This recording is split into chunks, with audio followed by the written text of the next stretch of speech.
Cube Radio. Salut, c'est Charles Dran avec l'équipe dans 5 minutes. On s'intéresse aux sciences, à l'histoire et à l'actualité. Aujourd'hui, on parle des punaises de lit. Il y en a beaucoup question ces temps-ci. La folie se serait emparée de Paris, qui aurait un problème de contrôle de ces petites bêtes, mais pas que Paris, Nice, Marseille aussi. Mais nous, on se demande quand, comment, pourquoi elles se sont manifestées la première fois dans nos lits et surtout quoi faire pour s'en débarrasser. Voici Véronique Morin.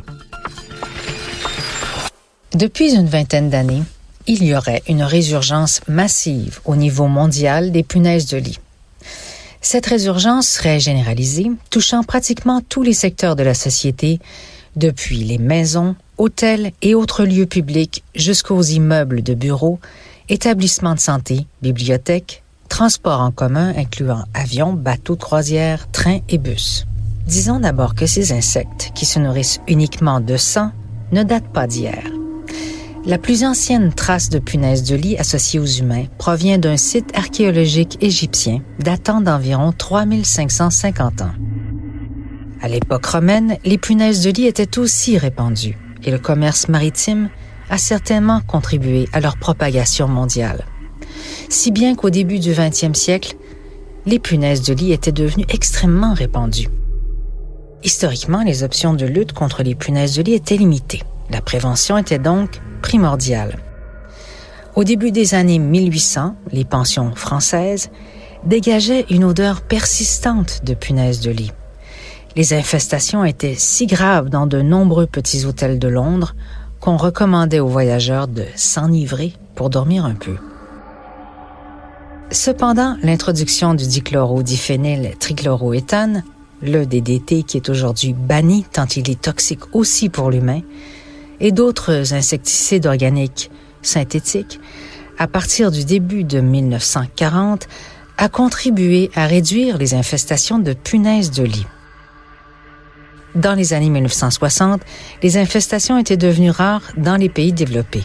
Nous pensions que c'en était fini, capote pour la punaise de lit. Mais, selon une revue annuelle en entomologie qui a été publiée en janvier 2023, en 1998, un rapport décrivant de manière anecdotique un nombre croissant d'incidents de piqûres de punaises de lit à Cambridge, au Royaume-Uni, aurait dû nous mettre la puce à l'oreille, sans faire de mauvais jeu de mots. Et dans ce premier rapport, on pouvait y lire que l'inefficacité des insecticides était apparente. En 2000, au tour des États-Unis de produire un rapport anecdotique sur l'augmentation de nombre de punaises de lit. Puis en Australie, augmentation de 700%, au Japon, à Singapour et en Israël, avec des chiffres de plus en plus troublants. Depuis, une résurgence de punaises de lit a été signalée dans plus de 50 pays, y compris toutes les régions du globe. Il ne fait aucun doute, elles sont là et elles résistent. Si elles ne sont pas mortelles pour l'homme, elles constituent néanmoins un sérieux problème de santé publique et économique. Leurs piqûres peuvent provoquer des lésions et des irritations de la peau. Leur simple présence entraînerait des répercussions sur la santé mentale des gens, une stigmatisation sociale et de graves conséquences économiques. Bien qu'il n'y ait aucune preuve de transmission d'agents infectieux comme les tiques et les moustiques savent le faire, il a été démontré que les punaises de lit sont naturellement infectées par un large éventail de pathogènes, des microbes, et qu'en laboratoire, elles peuvent transmettre la maladie de Chagas. De plus, quand elles sont en gang, c'est-à-dire dans des endroits infestés, les histamines qu'elles dégagent peuvent déclencher des maladies respiratoires chez l'humain.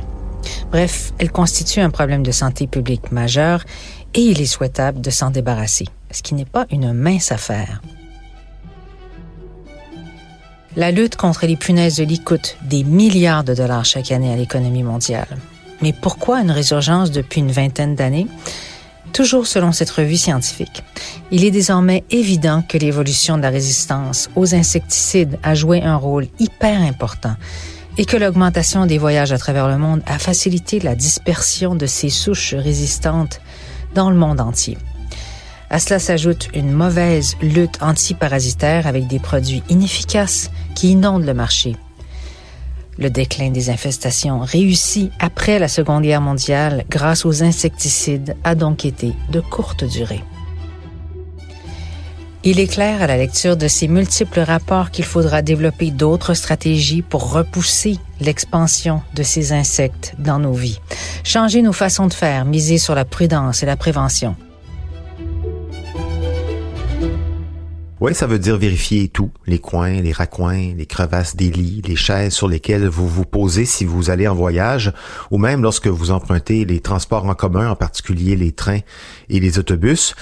Sachez que les punaises de lit aiment les endroits sombres et si vous avez un doute, la chaleur sèche ou humide de plus de 45 degrés pendant 1 heure tue les punaises de lit.